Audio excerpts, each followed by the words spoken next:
Pai do Senhor, meus irmãos. Amém? Como é bom estar com os irmãos no domingo, em outras ocasiões também. É sempre um prazer compartilhar a palavra de Deus com os irmãos. E eu estou aqui para o segmento da nossa série de pregações no livro de Hebreus. Peço que você abra sua Bíblia. No livro de Hebreus, capítulo 9. Nós estamos aqui na nossa igreja expondo todo o livro de Hebreus. E aqui nós nos encontramos agora no capítulo 9. Eu vou ler do verso 13 ao 21.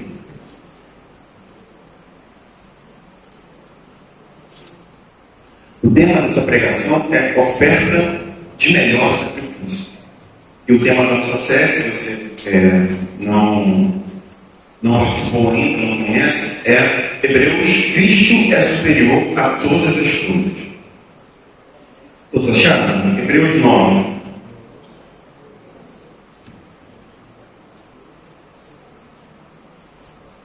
Hebreus 9, do 13 em diante. Eu vou ler todo e depois a gente vai ponto a ponto aqui, no texto, tá? Diz assim a palavra de Deus.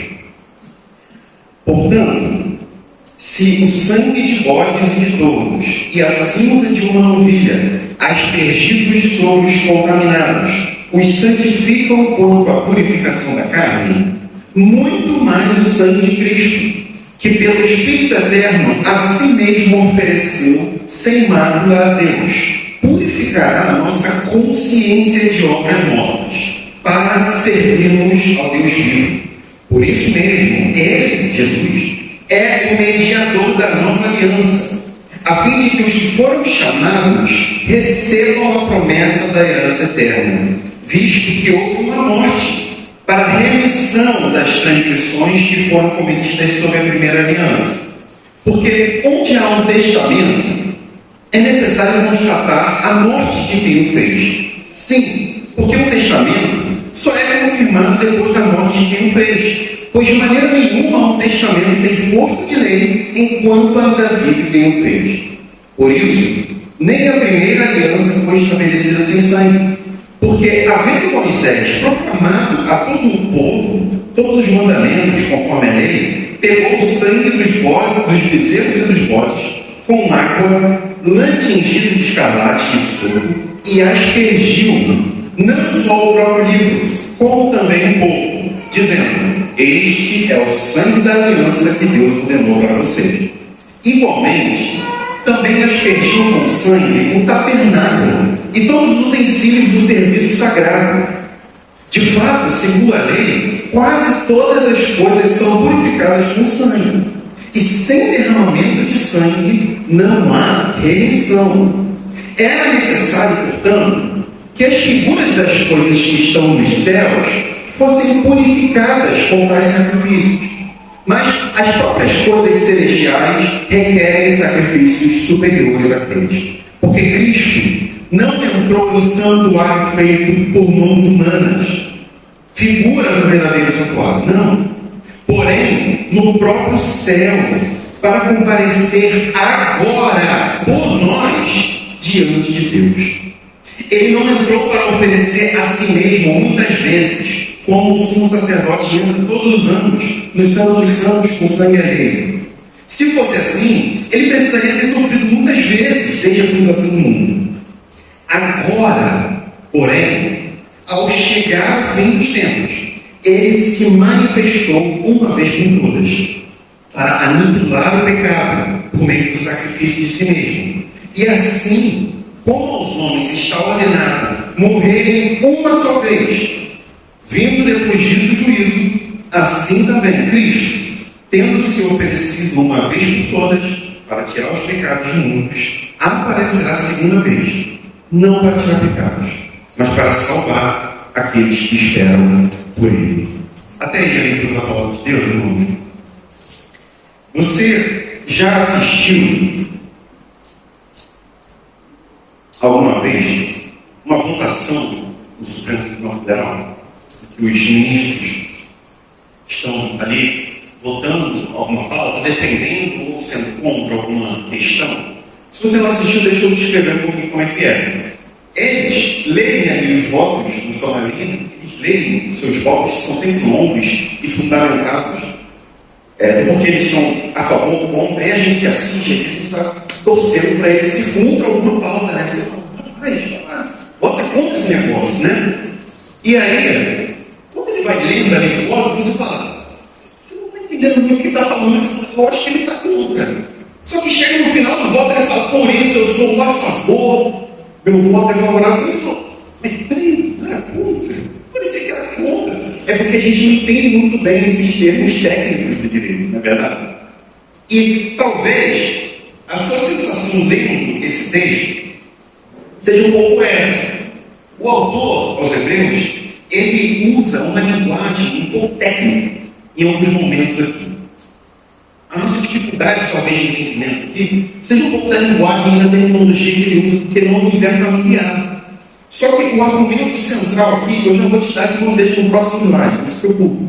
É fácil de entender. Só que os termos que ele usa são termos do livro de Êxodo e do livro de Levítico. Por que ele usa esses termos? Porque a plateia, para quem está escrevendo essa carta, os leitores originais, eram judeus que se converteram ao cristianismo. Então, essa linguagem que ele usa aqui deixa eu pontuar aqui, sangue de bezerros e de bodes, lã tingido de escarlate e soro. Talvez aqui você não saiba o significado dessas coisas que eu vou apontar para vocês daqui a pouco. Mas o ponto é, eles usam o autor aos Hebreus usa esses termos porque a plateia dele, os leitores originais, eram conhecedores amplos disso. Por quê? Porque sendo judeus convertidos ao cristianismo depois, enquanto judeus, eles sacrificavam no templo. Eles ofereciam bezerros, bodes, sangue, essa coisa toda era muito familiar para eles. Por exemplo, as festas judaicas, sacrifício de animais, a dieta judaica, essas coisas eram coisas muito familiares para ele. Por isso que o autor de Hebreus usa essa linguagem que é comum para eles. Talvez você assistindo a votação na STF, você não tenha muito entendimento direito e você fique boiando como eu. Mas Daniel, o filho do pastor Hércules e outras pessoas formadas em direito Disseu e conseguem entender. Talvez pelo menos deveriam entender, né? O que aqueles meninos estão falando. E por que a gente não tem muita familiaridade com esses elementos de Levítico? Por que, por exemplo, você não sabe qual o tipo de animal tem que ser oferecido quando há um pecado específico? Porque, em geral, a gente lê o livro de Levítico e a gente não se atenta a esses detalhes. E o livro de Levítico é a palavra de Deus, a gente deve ler. Eu sei que quando você está lendo a Bíblia toda, você começa muito bem em Gênesis. Você vai em isso muito feliz. Quando você chega em Levítico, você fala, abandonando. Quando você não abandonar o Levítico já.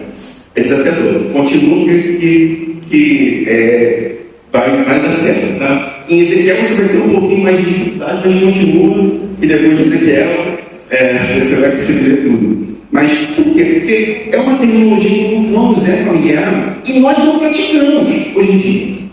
Aqueles sacrifícios, as festas, a dieta judaica, só que aquilo era muito familiar para aqueles. Mas por que não é familiar para nós hoje?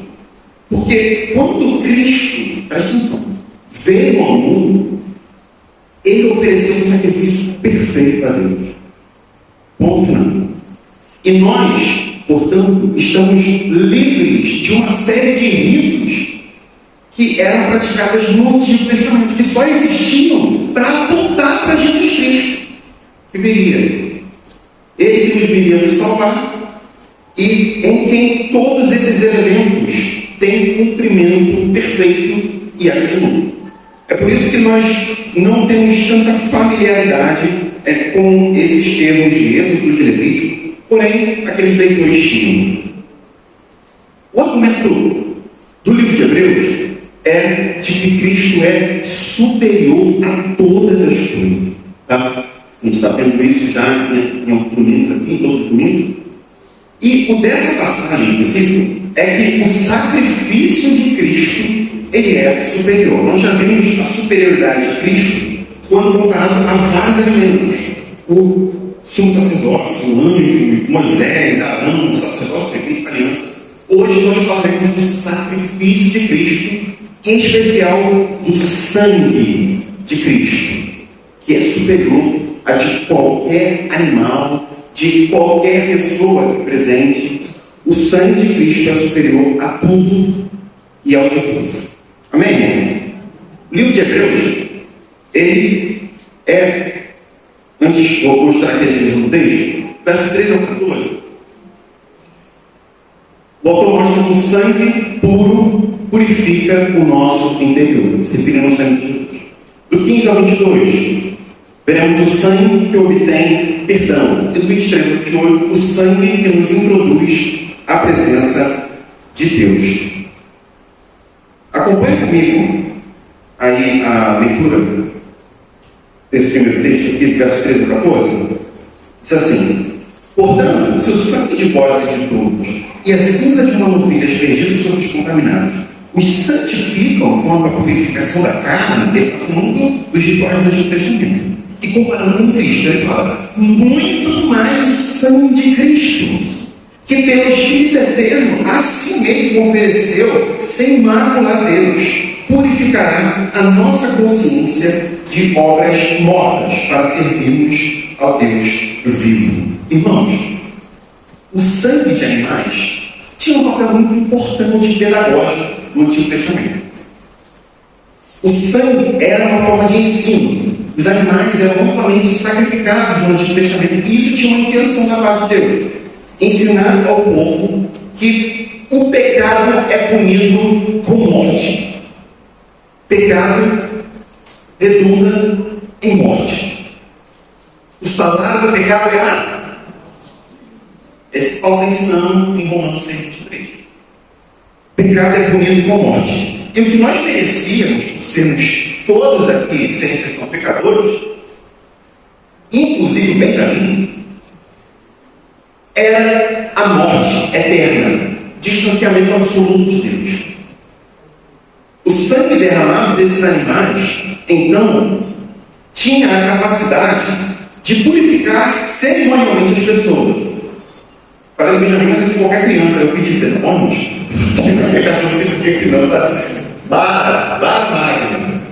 pecadorazinha.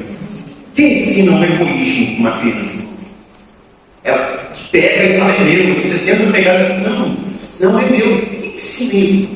É uma natureza pecadora. Tem explicação. Todos nós somos pecadores. E quando chega a idade da razão, o André falou, o evangelho tem que ser pregado, ele tem que ser ensinado. E Cristo Jesus é o Salvador. Mas, volta aqui. O sangue desses animais sacrificados tinha capacidade de purificar cerimonialmente as pessoas. Era na carne, que o texto fala, era exterior. Por quê? Porque aquele sangue representava a morte de alguém, de algo, de um animal.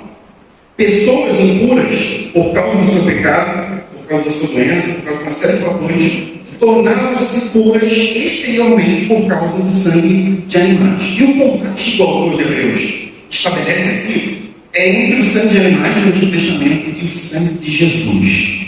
Tá? Por quê? O sangue de animais purificava exteriormente o ofertante.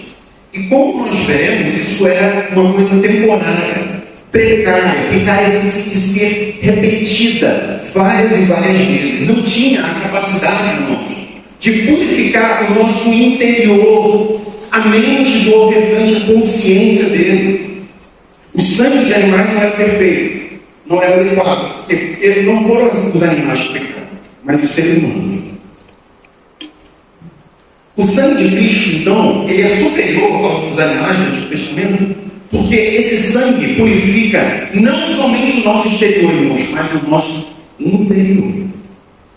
O sangue de Cristo, a obra de Jesus Cristo, purifica o nosso interior. É um lavar de dentro para fora. É nos dar um novo coração que ama a Deus, que quer servir, que que quer dedicar-se a Ele. Essa é a obra de Jesus Cristo, que nos salva, nos purifica no interior, para que possamos servir ao Deus vivo. Nossa consciência, então, irmãos, não pode mais nos condenar por não sermos adequados o suficiente para Deus. Nós fomos livres desse senso interno de culpa, ou nós deveríamos ter sido. Por quê? Cristo purificou o nosso interior. Então, você está livre de toda a tentativa de depender das suas próprias obras para salvação. A sua mente é purificada disso. Portanto, agora nós estamos livres desse senso interno de culpa que, inclusive, nos impede de arrependermos quando cometemos pecados. Satanás fala para a gente: você não é digno. De novo. Depois de novo. É nesse momento que você vira para ele e fala: eu fui lavado e remido no sangue de Jesus. Eu vou diante dele agora em arrependimento, porque ele já me purificou. Ele já me purificou. Por causa dessa obra de Jesus, nós temos acesso a Deus, a sala do trono do Pai, e podemos nos arrepender. Não precisamos ficar refém da nossa consciência ou refém dos outros, não. Podemos nos apresentar diante de Deus com o coração quebrantado e falar novamente: me perdoe, me perdoe. Por quê? Porque nenhuma condenação há para os que estão em Cristo Jesus. Não há na segunda carne, mas segundo o Espírito. Por causa dessa obra de Cristo em nosso favor, você é simultaneamente justo e pecador. Para fazer menção aí à nossa conferência que tivemos alguns minutos atrás. O sangue de Cristo, o texto diz também que ele é sem mácula. Ou seja, não há um pingo de pecado nele. Ele fala que Cristo ofereceu a si mesmo sem mácula a Deus. Apesar de Cristo ter sido tentado em tudo, Cristo, diferentemente de nós, nunca cometeu um pecado sequer. Um pecado sequer. É por isso que ele é poderoso para purificar todo o nosso interior, por causa da pureza do sangue dele.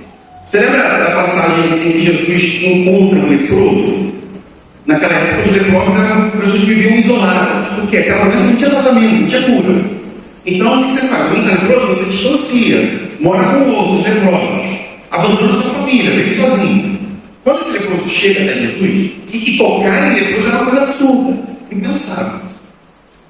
Quando aquele leproso se aproxima de Jesus se aproxima dele, e Jesus toca aquele homem. E o que é interessante é que não é a lepra daquele homem que passa para Jesus, mas a pureza de Jesus é que passa para aquele homem. Essa é a obra de Jesus no nosso coração. Ele não se contamina com o nosso pecado, pelo contrário, a pureza dele é que passa para gente. A morte de Jesus mostra também, irmãos, o tamanho do nosso pecado, das nossas impurezas. Sangue de todos os bodes não eram suficientes para nos salvar e nos purificar de fato. Jesus precisou vir e morrer em nosso lugar, porque o sangue dele é o único de fato puro de pecados. E isso mostra a profundidade do nosso problema no mundo, tá? A gravidade do nosso pecado. Pensa só, animais inocentes não resolviam o nosso problema. Você já viu uma ovelhinha? Bichinho bonitinho, né? Não era suficiente para apagar o nosso pecado. O bode não, o bode era uma rolinha. A rolinha também era oferecida a Deus. Que bichinho bonitinho, a pomba. Mas esses animais bonitinhos e inocentes não resolveram. O próprio Deus precisou vir em forma humana e resolver o nosso problema. Isso mostra que não somos capazes de nos salvar por nós mesmos. Nós precisamos da purificação que provém do sangue de Jesus, o nosso Senhor. O texto continua, do verso 15 ao 22, ele fala assim, ó, desse 15 ao 17. Por isso mesmo, ele, como Jesus, mediador da nova aliança, a fim de que os que foram chamados recebam a promessa da herança eterna, visto que houve uma morte para a remissão das transgressões que foram cometidas sobre a primeira aliança. Porque, onde há um testamento, é necessário constatar a morte de quem o fez. Sim, porque o testamento só é confirmado depois da morte de quem o fez. Pois, de maneira nenhuma, um testamento tem força de lei enquanto ainda vive quem o fez. Pelo fato de purificar o nosso interior e nos capacitar para servirmos ao Deus vivo, como nós lemos aqui, Jesus Cristo é então o mediador de uma nova aliança. O que é mediador, gente? Mediador é quem faz a negociação entre duas partes. É um elo de ligação entre duas partes. Ele está querendo dizer que Jesus é quem faz a ligação do ser humano com Deus. Ponto final. Não há um intermediário ou sequer que possa ocupar essa posição que não Jesus Cristo. Uma dessas partes da negociação estava endividada, quebrou a lei, fez o que era mal. Nós, seres humanos. E a outra parte, Deus, deveria nos punir eternamente pelo mal que fizemos. Mas Jesus faz mediação entre os homens e Deus. Então era necessário que esse mediador fosse homem e Deus. E somente Jesus Cristo cumpre esse requisito. Nessa mediação, ele estabelece uma aliança de salvação para os seres humanos, que concede vida eterna àqueles que têm fé em Jesus como seu Senhor e Salvador. Só que, para nós termos acesso aos benefícios dessa aliança, as bênçãos dessa herança que Cristo tem para nós, essa herança eterna e gloriosa, o mediador precisava morrer. É isso que o texto está dizendo. O autor aos Hebreus então vai usar uma ilustração muito interessante, que é o testamento. É um termo jurídico para um documento que é usado por alguém que descreve o destino dos seus bens depois da morte. Você deve saber, né? O testamento é um documento que você escreve para poder dizer para onde vão os bens. Então, quando o Gabriel for deixar a conta bancária dele no Porto, né? E o Benjamin, Samuel, a mansão na Flórida, fora de Nova York mesmo, fora. Então, o iate lá no mar do Caribe, ele vai ter que fazer um testamento, que é muita coisa. Né? Em geral, a gente não precisa de testamento, porque já tem uma lei na esquina, né? Normalmente é um carro velho, é uma casinha, né? Mas eu vou ter que fazer um testamento para poder dizer. O testamento é esse documento que destina as coisas. Tá? Olha, isso aqui vai para fulano, para Beltrano, e assim as coisas vão sendo destinadas. Só que esse documento, o testamento, ele só tem validade, de fato, quando o testador morre. Tá? A pessoa que faz o testamento, ela ainda é detentora dos bens. Os bens são dele. E ele pode escrever o testamento em vida, só que aquele testamento só tem validade quando o testador, detentor dos bens, morre. Aí sim ele tem validade e os bens vão ser destinados. Então, a morte do testador é que traz todos os benefícios para os herdeiros. O Senhor Jesus Cristo, então, irmãos, ele fez um testamento desde a eternidade, um compromisso que nos salvaria da morte eterna, nos concederia perdão eterno e que habitaríamos eternamente com Ele. E o meio dele nos conceder essa herança foi mediante de sua morte em nosso lugar. Ele escreveu um testamento e ele colocou o nome lá de cada um de nós que queremos em Jesus. Lucas Magno Freitas da Silva. Nós não merecemos isso, irmãos. Cristo nos amou desde antes da fundação do mundo e nos salvar com tamanha graça e amor inexplicável. inexplicável. Ele nos concede essa herança. E quando ele morre, todos os benefícios da sua herança nós temos acesso agora. Por quê? Porque somos filhos. Somos filhos. Se somos filhos, temos acesso. Por causa dessa morte, o testamento de Jesus está válido. Temos agora paz com Deus. Paz com Deus. Perdão e reconciliação com o Pai. Isso só poderia nos ser concedido por meio da morte de Jesus. E esse testamento é uma ilustração perfeita para falar da salvação. Porque, pensa só, os filhos não merecem herança. Herança é uma coisa que os filhos não trabalharam para conseguir. O pai é que trabalhou, que fez, a mãe também, os pais, que quer dizer, trabalharam, conquistaram. E o filho recebe sem feito nada. Simplesmente você é filho. Por isso que essa ilustração é perfeita para falar da salvação. Porque eu e você não merecemos os bens de Cristo, a salvação que Ele pode nos dar. Mas recebemos isso. Seremos filhos. Filhos. Se você então crê em Jesus como seu Senhor, essa verdade se aplica a você.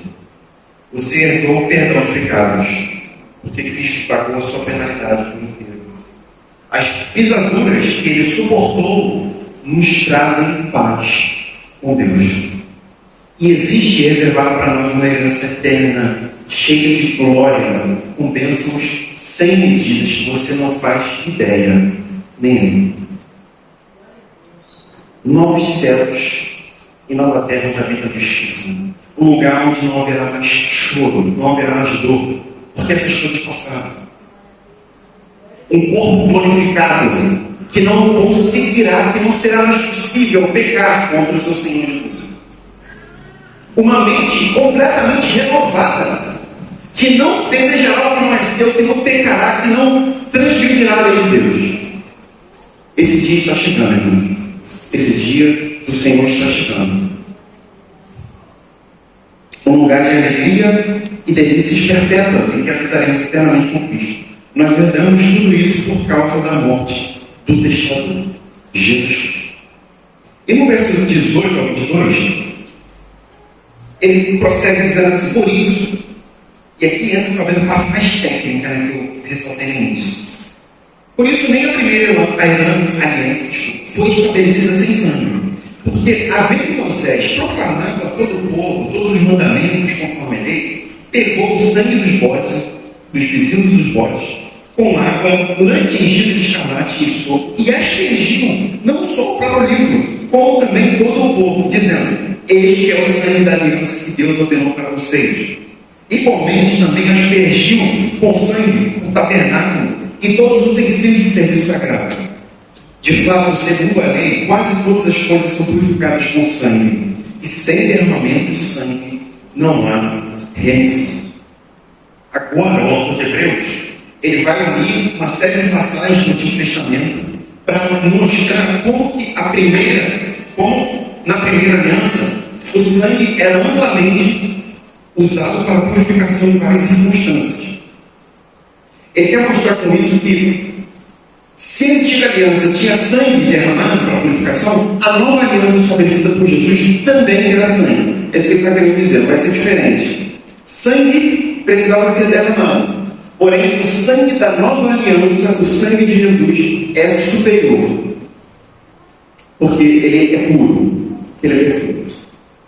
Então ele fala aqui de sangue aspergido. Ele está fazendo aqui uma citação de Êxodo 24, do 6 ao 8, tá? Se você quiser confirmar. E ele fala de isopo. O que é isopo? Isopo era usado para passar sangue nas portas da Páscoa. Você lembra dessa passagem?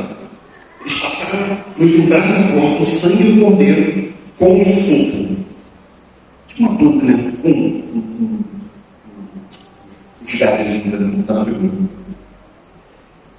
Tingido de escarlate, ele fala aqui também, era usado para purificação de leprosos, tá? Junto com o isopo. Lá em Êxodo 14, depois se você quiser conferir. É uma história de comportamento, tá? E o bode, na purificação do santuário, ele fala de bode aqui. Lá em Êxodo 16 você encontra essa menção, né? Ele está fazendo aqui uma união de passagens, porque eu disse que ele cita Êxodo 24, do 6 ao 8. Só que ele mistura algumas coisas, tá? Não é exatamente a mesma citação de Êxodo. E a intenção dele é mostrar que amplamente no Antigo Testamento o sangue era usado para purificar quase tudo. E exatamente isso que ele fala.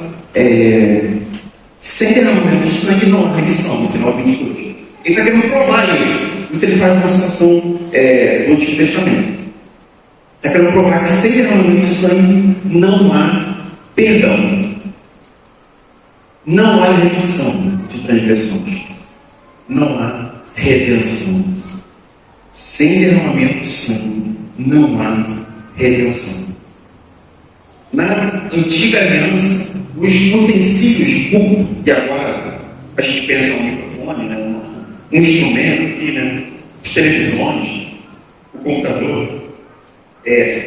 Naquela época eram outros instrumentos de culto, tá bom? Mas esses instrumentos, esses utensílios que faziam parte ali do culto, a mesa, o candelabro, enfim, uma série de coisas, eram purificadas com sangue, mas era uma purificação exterior, tá? Então, eu já ouvi um relato de uns irmãos juntos, bem intencionados, né? E tinha uma prática de passar óleo nas coisas, nos instrumentos para ungir. Só que comprar uma mesa nova foi passar óleo na mesa. Aí você já imagina, né? Meu irmão me contou. Ele falou que era do som e ficou desesperado, né? É um aparelho técnico, né? A gente tem essa prática aqui de ungir os instrumentos. Enfim, cada pessoa entende de uma forma diferente desse negócio. Mas a purificação dos instrumentos naquela época era feita com sangue. E você não pensa em instrumentos da forma que nós temos hoje. Mas na nova aliança, presta atenção, estabelecido com o sangue de Jesus, a purificação é muito mais do que os utensílios de culto e os aparelhos que vocês estão vendo aqui. Quem é purificado na nova aliança são os adoradores. Os adoradores que são purificados, não só exteriormente, mas interiormente, pelo sangue de Jesus. Eu e você, irmãos, fomos purificados pelo sangue de Jesus para adentrarmos na presença de Deus e oferecermos a Ele culto e adoração. Você lembra da passagem de João, capítulo 4, em que Jesus conversa com uma mulher samaritana? Ele faz a mulher faz uma pergunta para Jesus. Ela fala assim: Jesus, os judeus falam que o lugar certo de adorar é Jerusalém. Mas o meu povo, o samaritano, né, diz que é nesse monte. Ela fala no Monte Gerizim. Onde é que é o lugar certo de Jesus? Ela provou uma questão interessante para Jesus ali. Aí você vê que na pergunta dela, você percebe que a mentalidade dela está com relação a lugar e coisas mais santas, né? Como se o templo é um lugar muito santo. Fora dele, não é um lugar tão santo assim. Ela estava com esse pensamento de coisas mais santas do que outros. Olha o que Jesus responde para ela: vem a hora, e já chegou, em que os verdadeiros adoradores adorarão o Pai em espírito e em verdade. Porque são esses que o Pai procura para seus adoradores. Deus é espírito, e é necessário que os seus adoradores o adorem em espírito e em verdade. O que Jesus está ensinando aqui? Que na nova aliança estabelecida por Ele, a questão não diz mais respeito a lugares e coisas mais santas do que outras, irmãos. Na nova aliança não são os lugares ou coisas que são santificadas, mas as pessoas que são santificadas na nova aliança. Quem foi santificado agora na nova aliança é a igreja de Jesus. Amém, irmãos? A igreja de Jesus foi lavada com o sangue de Jesus. Nós que somos os instrumentos de culto a Deus agora. Nós, os adoradores, pelo sangue de Cristo derramado no Calvário, nós fomos purificados. Não mais instrumentos, utensílios, O sangue de Cristo atua purificando os adoradores para entrarem na presença de Deus e apresentarem a própria vida em adoração a Ele. Como diz a canção, irmãos, se nesse sangue lavado, mais alto que a neve será. E agora, uma vez lavados por nossos pecados, nós fomos perdoados das nossas transgressões. Perdoados. O texto continua e avança, no verso 23 ao 28. Ele diz assim: era necessário, portanto, que as figuras das coisas que estão nos céus fossem purificadas com tais sacrifícios. Mas as próprias coisas celestiais requerem sacrifícios superiores a Deus. Porque Cristo não entrou em santuário feito por mãos humanas, figura do verdadeiro santuário, porém no próprio céu, para comparecer agora diante de Deus. Deixa eu dar uma explicada aqui, né? O sumo sacerdote, o autor de Hebreus está dizendo, ele está evocando aqui mais uma ideia que era muito presente na cultura judaica, no entendimento deles, que é a pessoa do sumo sacerdote. O sumo sacerdote tem várias funções que ele tinha, esse líder ali, grande líder ali, religioso do povo de Deus. Dentre várias funções que ele tinha, a principal que ele tinha era, uma vez por ano, ele entrar no Santo dos Santos no dia da expiação. Isso está lá em Levítico 16. Tá? E ele entrava num lugar chamado Santo dos Santos, que ficava atrás daquela cortina azul. Vocês estão vendo que está circulado? Está vendo? Ele entrava ali e oferecia o sacrifício a Deus em favor do povo, para perdão dos pecados do povo. Antes de entrar naquele lugar, o sumo sacerdote oferecia sacrifício por si mesmo, para ele então entrar na presença de Deus. E lá dentro ele oferecia sacrifício pelo povo. Não era autorizado ninguém mais entrar naquele lugar. Somente o sumo sacerdote. Uma vez por ano, depois de ter feito sacrifício por si mesmo. Tá? Ninguém mais entrava naquele lugar. O autor de Hebreus então está invocando esse evento anual e a pessoa do sumo sacerdote e fazendo comparações com Jesus Cristo. Tá? Olha que coisa interessante. O sumo sacerdote, ele acessava a presença de Deus temporariamente. Ele entrava lá, oferecia o sacrifício, depois ele saía. Tá? Diz até que ele entrava com uma corda amarrada em um sino. Porque quando ele está fazendo barulho, ele está de pé. Né? Se ele não tivesse apresentado o sacrifício no cemitério, ele era fulminado. Ele morria. E aí as pessoas me chamam, porque ninguém poderia entrar. Então, temporariamente, o sumo sacerdote acessava a presença de Deus. Agora, com Jesus, diferentemente do sumo sacerdote, ele está agora e eternamente diante de Deus. O sumo sacerdote, ele acessava aquele lugar sozinho. O povo não entrava com ele. Mas Jesus, irmãos, com o seu sacrifício, nos concedeu acesso à presença de Deus eternamente.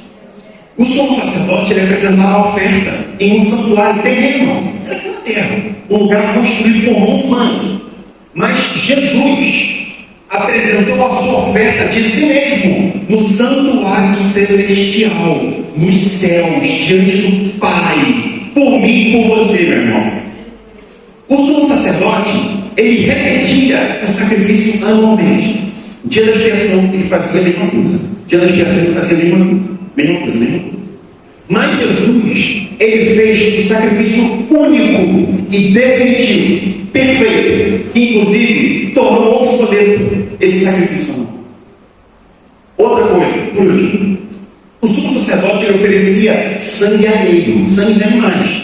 Ele sacrificava o animal por si mesmo, depois ele entrava no sumo sacerdote, no Santo dos Santos, e oferecia sacrifício pelo povo. Mas era sacrifício de animais. Mas Jesus, irmãos, ele ofereceu o seu próprio sangue. O sacrifício de Jesus, ele é superior. Amém, irmãos? O sangue de Cristo é superior. A pessoa de Cristo é superior. Por isso, abandonar Jesus, por qualquer motivo que seja, é tolice. Porque Cristo é maior do que qualquer coisa que se apresente como justificativa para se distanciar de Deus. Cristo é superior, Cristo é melhor, Cristo é maior. E o livro de Hebreus está tratando disso, martelando para que a gente nunca esqueça: Cristo é maior, Cristo é superior. Eu não vou abandonar Cristo por essa coisa boa que eu recebi na vida, nem por essa coisa ruim que eu estou passando agora. Por quê? Porque Cristo é superior, Cristo é maior, o que Ele tem para mim é muito maior. Amém? Cristo é maior, Cristo é superior. Hebreus 10, 19, ele fala, inclusive, portanto, irmãos, depois disso, temos plena confiança para entrar no lugar santíssimo pelo sangue de Jesus. Porque antes não nos era possível isso. Agora é. Nesse caminho que foi pavimentado com o sangue de Jesus Cristo, nós temos pleno acesso ao Santo dos Santos Celestial. E podemos apresentar diante de Deus a nossa súplica, a nossa adoração. Jesus foi sumo sacerdote e sacrifício perfeito diante de Deus. O altar da oferta foi a cruz. O sangue que ele apresenta não é o de animal. Ele não fazia expiação por si. Foi sangue humano e divino, fazendo expiação perfeita por seu povo. O verso 26, a parte B, ele diz uma coisa interessante. Ele fala: agora, porém, ao chegar o fim dos tempos, ele se manifestou uma vez por todas para aniquilar o pecado por meio do sacrifício de si mesmo. O sacrifício de Cristo, ele é oferta suficiente pelos pecadores, irmãos. É a expiação perfeita por nossos pecados, de forma que não precisa de repetição. Cristo não vai morrer novamente por nosso pecado. Aconteceu uma única vez e foi plenamente aceito por Deus, porque foi o sangue puro derramado em nossa vida. A penalidade do nosso pecado foi plenamente quitada em Jesus Cristo, de forma completa e real. A nossa dívida foi cancelada. Cancelada de nós. Deus Pai aceitou a oferta do Filho. O fato de Cristo ter adentrado o céu e permanecido lá prova que o sacrifício dele foi assim. É uma prova disso. Ele morreu de uma vez por todas e aniquilou o pecado de uma vez por todas. Por isso que na cruz ele declara: tetelestai, ou seja, está consumado. A obra de salvação foi de uma vez por todas concluída. Cristo Jesus nos salvou de forma plena, total. Verso 27 ao 28, então, ele continua e diz assim: e assim como os homens estão ordenados a morrerem uma só vez, vindo depois disso o juízo, assim também Cristo, tendo se oferecido uma vez por todas para tirar os pecados de muitos, aparecerá a segunda vez, não para tirar pecados, mas para salvar aqueles que esperam por Ele. O autor da carta aqui termina esse texto falando do tema da morte e da segunda vinda de Cristo. Um dia, irmãos, quando todos nós enfrentarmos esse evento cósmico chamado juízo final, na Bíblia chamado também de dia do Senhor, ou segunda vinda de Jesus, esse é o dia em que Jesus virá para salvar aqueles que esperam por Ele, para usar aqui as palavras do texto. Então, todo aquele que crê em Jesus Cristo como seu Senhor e Salvador não deve temer esse dia, porque esse dia será favorável a nós. Nossa vida está segura nas mãos do nosso Salvador, do nosso mediador, do nosso sumo sacerdote perfeito, que é Jesus Cristo. A gente não precisa temer, então, o grande dia da vida de Jesus, irmãos. Que maravilhoso saber disso. Que maravilhoso. Hebreus 6,19 diz que temos essa esperança como âncora da alma. Estamos ancorados e seguros nessa verdade que a salvação de Cristo nos outorga. João 10, 27 a 28 diz assim: as minhas ovelhas ouvem a minha voz, eu as conheço e elas me seguem. Eu lhes dou a vida eterna, jamais perecerão, e ninguém as arrebatará da minha mão. Se você crê em Cristo, você está seguro nas mãos dele. Você não precisa temer esse dia. Com alegria, o teólogo Spengler diz: os crentes olham para o futuro, com alegria, para o dia da volta de Jesus, pois só então o Senhor habitará para si no seu povo, como prometeu. Como consequência de seu retorno, ele trará plena restauração a todos que ansiosamente o esperam. Quando Cristo habitar para sempre com o seu povo, eles experimentarão salvação completa e livre. Eu queria que você anseie por isso. Você pode dizer um amém? Salvação completa e livre. É o que nós vamos experimentar eternamente. O penúltimo versículo da Bíblia, Apocalipse capítulo 22, 20, diz assim: aquele que dá testemunho destas coisas, Jesus diz, certamente venho sem demora. E a resposta de João depois é assim: amém. Vem, Senhor Jesus. Maranata. Vem, Senhor Jesus. Vem, Senhor Jesus. Eu quero habitar contigo eternamente, experimentar dessa salvação livre e completa. Maranata. Vem, Senhor Jesus.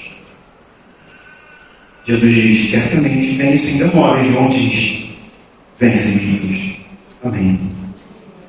Esse dia é um dia desejado pela igreja, irmãos. Um dia de alegria indizível e de maravilhamento sem fim. Um dia em que o amado da nossa alma nos acolherá de forma plena, eterna, na eternidade. E dirá para nós: vinde bendito, meu Pai, possuir por herança o reino que nos está preparado desde antes da fundação do mundo. Vinde bendito, meu Pai. Vinde. Será o dia em que Ele fará nós todas as coisas. Você anseia por esse dia mais do que qualquer coisa na sua vida? Mais do que qualquer sucesso profissional? Mais do que qualquer sonho, qualquer projeto? Mais do que qualquer conquista? Esse será o dia mais feliz da sua vida, meu amigo. O mais feliz da sua vida. Termino aqui com uma ilustração. Um dia, eu aprendi na escola, e eu não lembro qual série exatamente, segunda ou primeira série. Na minha época chamava de série, né? É ano, primeiro ano, né? Você vê que a gente era do século passado, né? Quando a gente fala de série, é do século passado, né? Mas eu aprendi que existia um sangue mais raro do que outros, né? Tem o sangue O, o sangue B, o sangue A, mas tinha o sangue AB. Eu pesquisando vi que tem um outro tipo de sangue que é mais raro ainda, enfim. Mas na época eu falava, a tia, né? A gente chama de professora, chama de tia, né? A tia falou para mim que tinha na aula que tinha um sangue raro, que era um tal do AB. E eu fiquei curioso, né? Qual é o meu sangue? Será que eu sou do sangue AB? E eu tive de destaque, né? Para poder dizer para os outros: olha, sabia que eu sabia AB? Se isso mudasse alguma coisa, né? Mas eu cheguei em casa, como toda criança, pergunto para a mamãe, né? Papai, qual é o meu sangue? E a minha mãe falou: meu filho, seu sangue é O positivo. O sangue mais comum que existe no mundo, irmão. Porcentagem que é 70 e poucos por cento de todo mundo, 60 e pouco, não sei exatamente. Mas o sangue mais normal é o O positivo. Provavelmente aqui, metade da igreja é O positivo, negativo, enfim. Não entendo bem disso, a bióloga aí presente que faz, né? Melhor. Mas eu fiquei chateado porque o meu sangue não era AB, né? E aí, preparando esse sermão, eu lembrei dessa história. Porque como é maravilhoso, irmãos, saber que, apesar de eu não ter o sangue mais raro do mundo, o sangue, de fato, mais raro do universo, tão raro que só uma pessoa tem, foi derramado em meu favor. Esse sangue me lavou, me purificou. O sangue de Jesus me salvou. Esse sangue que é absolutamente puro, sem pecado, que tem um valor inestimável, me foi dado gratuitamente. Como é maravilhoso saber disso, né, irmãos? Pensa no valor do sangue de Jesus. Se fosse possível calcular uma balança de 2 pesos, sabe? 2 bandejas. Você colocasse uma balança cósmica, tenta imaginar. Você colocasse o planeta Terra, todo o universo, com suas belezas naturais, cachoeiras, montanhas, animais, seres humanos, coloca tudo de um lado da balança. Tudo que é de belo, universo, supernova, estrelas, sol, buraco negro, sei lá, todos esses eventos e coisas que existem fantásticas no mundo. Falei supernova, nem sei o que é, ou seja, a TV aqui a cabeça. Se eu está rindo de mim, não sei se falei se eu alguma coisa certa ou errada, o físico, por exemplo, que diga, né? Coloca tudo que é de belo no universo, grandioso, majestoso, em uma balança de um lado. E coloque uma gota do sangue de Jesus. O sangue de Jesus é mais precioso do que tudo, irmãos. E esse sangue incomparável, infinitamente superior a tudo, puro, real, porque é sangue de rei, santo, porque é puro e livre de pecados. Esse sangue foi derramado em favor da igreja, irmãos. Isso é o Evangelho. Isso é o Evangelho. Recebemos de forma graciosa. Isso é tudo que podemos fazer. Se esse sangue lavado, mais alto que a neve seria. Se você ainda não foi lavado por esse sangue, o convite para você é esse. Creia nele. Ele pode purificar o seu pecado, transformar a sua vida. Que, assim como cantamos hoje, Jesus transforma. E essa comunidade é uma comunidade de, Jesus, de pessoas transformadas por Jesus. Aplique uma aplicação apenas. O sangue de Jesus, irmãos, derramado na cruz, foi um evento histórico. Ele marcou a história mundial. De forma que no Ocidente a gente marca um ano a partir de Jesus Cristo. Hoje é o ano 2024, né? Depois de Cristo.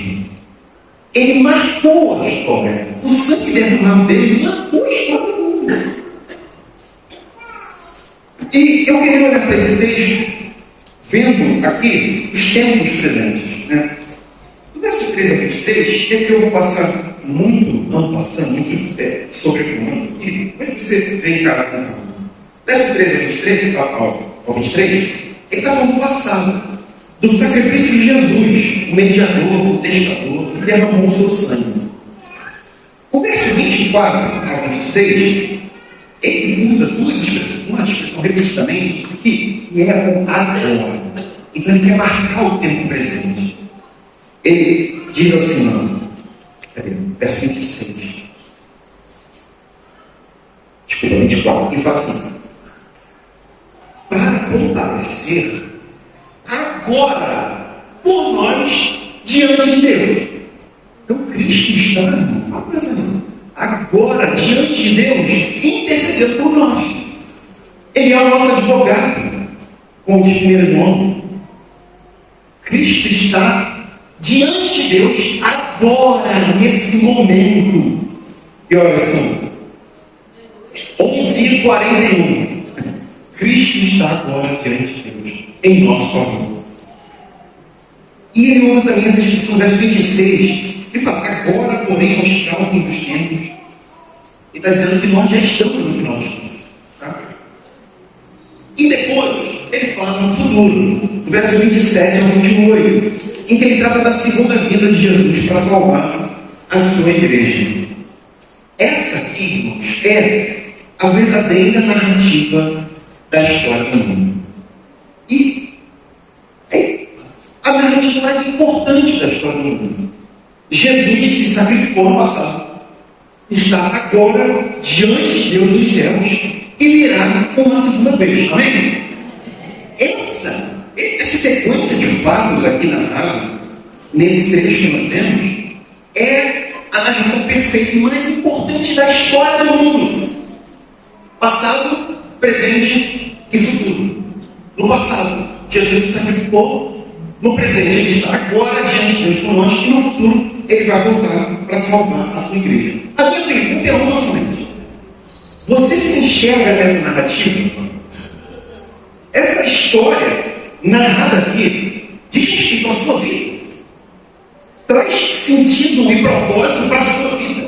De forma que você anseie pela segunda vinda de Cristo. Você fala, olha, no passado Cristo se sacrificou por mim. Agora Cristo está diante de Deus por mim. E no futuro Ele vai voltar para me salvar. Isso traz sentido para a sua vida? Ou são outras narrativas que trazem sentido para a sua vida? E aqui trago alguns exemplos. Por exemplo, a narrativa da carreira profissional. A gente começa de baixo, mas um dia eu vou estar lá em cima. Vou ser grande. Enfim, vou ser valorizado. Ou, não, a narrativa da minha vida é amor romântico. Quando eu encontrar o meu amor, a minha cara metade. A Bíblia não tem isso, não. A minha cara metade. Aí sim eu tenho propósito, sentido, ser valorizado, você que fala feliz. Ou a sua narrativa de vida é da ideologia política. O mundo ficaria muito melhor se o candidato anterior continuasse no poder, ou se ele voltasse, ou se, graças a Deus, o candidato fulano entrou. Ainda bem, porque o mundo agora é melhor assim.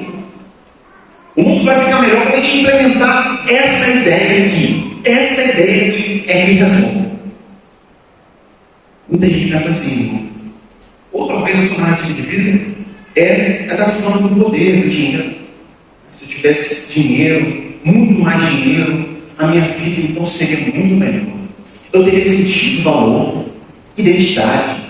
Aí sim eu respeitaria. É por isso que eu vou trabalhar incansavelmente para conseguir muito dinheiro. Tem gente que vive em função disso. Qual que é a narrativa da sua vida?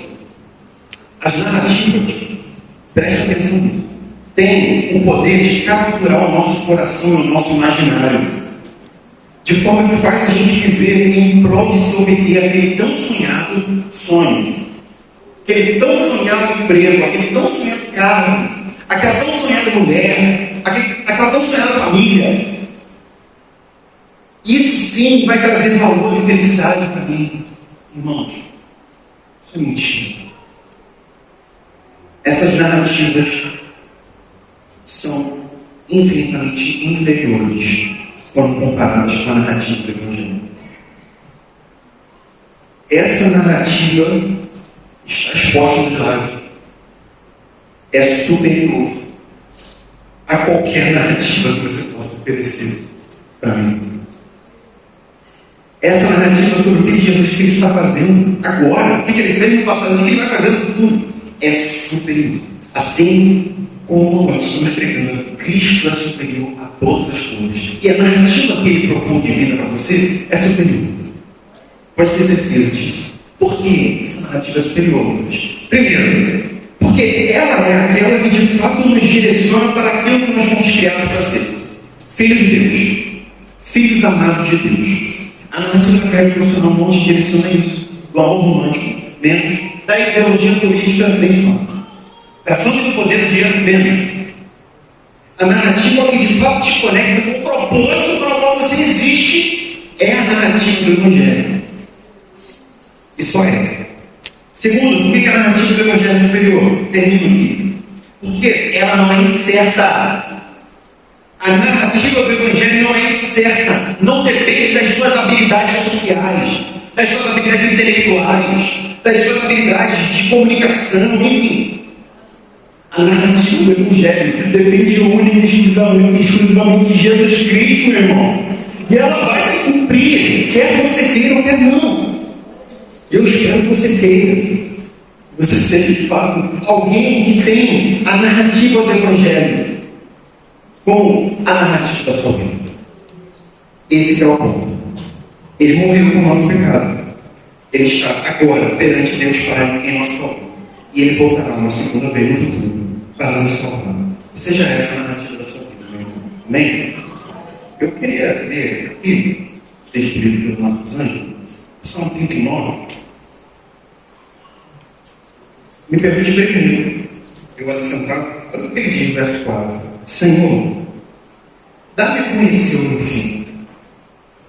E qual é a soma dos meus dias, para que eu reconheça a minha fragilidade.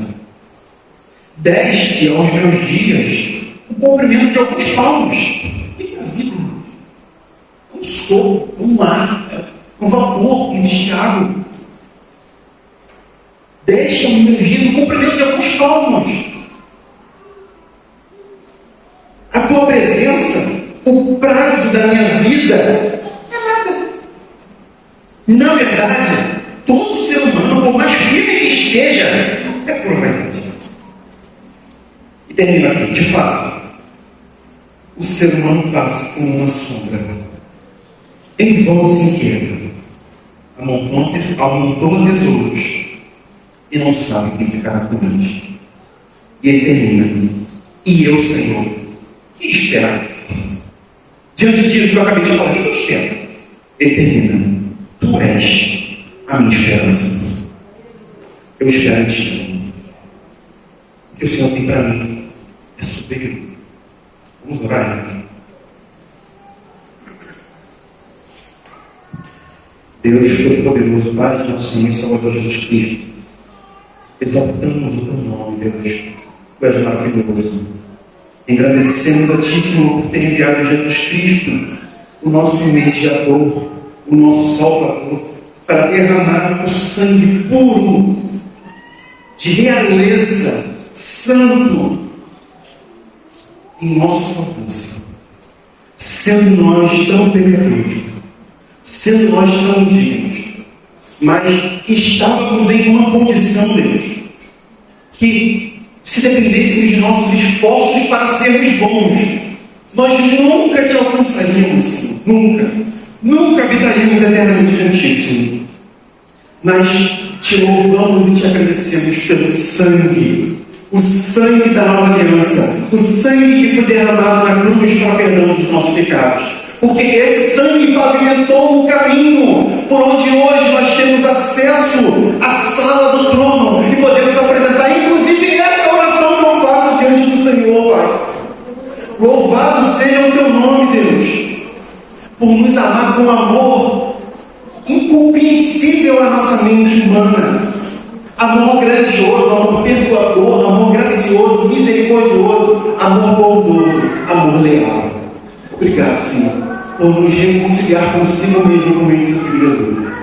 E hoje, Senhor, nós desfrutamos da salvação e queremos desfrutá-la eternamente contigo ao teu lado, Senhor. Por isso, Maranata, vem, Senhor Jesus, vem buscar a tua igreja. Estamos ansiosos por esse dia, por encontrarmos com o nosso Salvador, o amado da nossa alma, o nosso Redentor.